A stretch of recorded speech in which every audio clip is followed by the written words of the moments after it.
You had a lot of aspirations at that time, a lot of dreams. Would it be fair to say that a lot of those dreams over the last 10 years, because it was in 1977, that interview, have come true for you? Most of my dreams seem to come true, and I'm so thankful that they do. I don't know over what period of time, but I have lots of dreams, and they usually come true, and I'm so glad. How much of it is true? Ask the question, and you meet Michael's manager, cigar-smoking Frank DeLeo. He joined the interview as Michael's friend and chief minder. Now, about those headlines. Does it affect you? Does it hurt you to see some idiotic stories that are written? Yeah, I'll answer that question if you don't mind. It hurts me. And if it hurts me, I know it hurts Michael. He's a little more blasé about it than I am. I mean, he just sort of shrugs it off.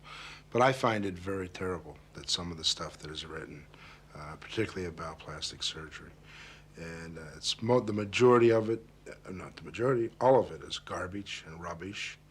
And, you know, if that's the best thing that's the only thing they can figure out to do with their life, then, you know, they're pretty sick people. I like to sneak into theaters without being noticed sometimes. Sometimes there's really nothing you can do about it. It's the price you have to pay. Well, I've heard sometimes you turn up in the most unexpected places to your friends dressed in that they don't even recognize you. I have incredible disguises. I can fool my own mother. And I enjoy doing it because I get to see life the way it really is sometime, which is fun. I met Michael at Sammy Davis's house when he was about 12. And you just fall in love with Michael at any age. And The Wiz was when we really connected. Then he was a scarecrow, and he'd pull out bits of paper, quotes with Confucius, etc., all these great philosophers. And one time he says, blah, blah, blah, blah, blah, signed Socrates. And he kept saying Socrates, Socrates, Socrates, and nobody would correct him. And after a while, I took him over to the side. I said, Michael, forgive me if, but it's Socrates, And at that moment, our eyes met, and something happened that's never changed since then. Were you aware of the sales? Did you Yes. check up on sales each week and realize that it was doing this?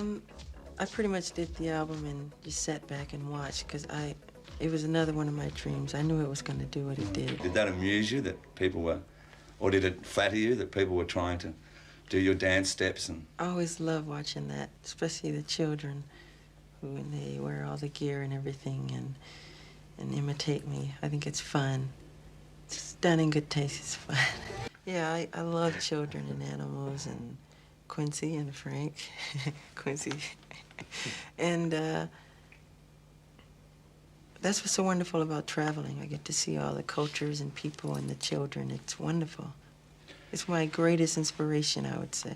I said I wanted to be something like an anthem where it would affect the whole world, where everybody could sing it and have such melodic simplicity to it, where a 5-year-old child could sing it and like it, that type of thing.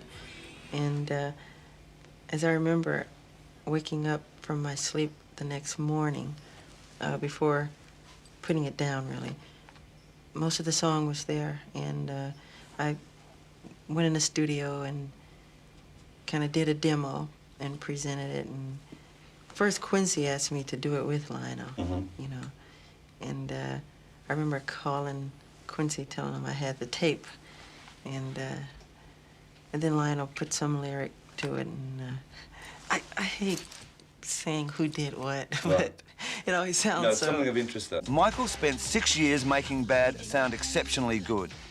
I asked him why. Oh, boy, that's a hard question Well, to first answer. of all, you wrote 9 of the songs on this album. Yeah, it's just a series of collecting songs and writing songs in my mind over a period of years or whatever. And it's hard to say how one creates music because it's hard for me to take credit. I feel it's more spiritual and heavenly than I can't take credit for it, really. Right. If you're given one wish now, what would you like? One wish? Yeah. If I was going to say the fairy godmother, but I won't say that. If I could give you a wish, is there anything you wish for? There's so many I have, but one of them, one of the main ones, would be as simple as making the whole world happy and world peace, and that is part of the reason why I do what I do. I like living this way.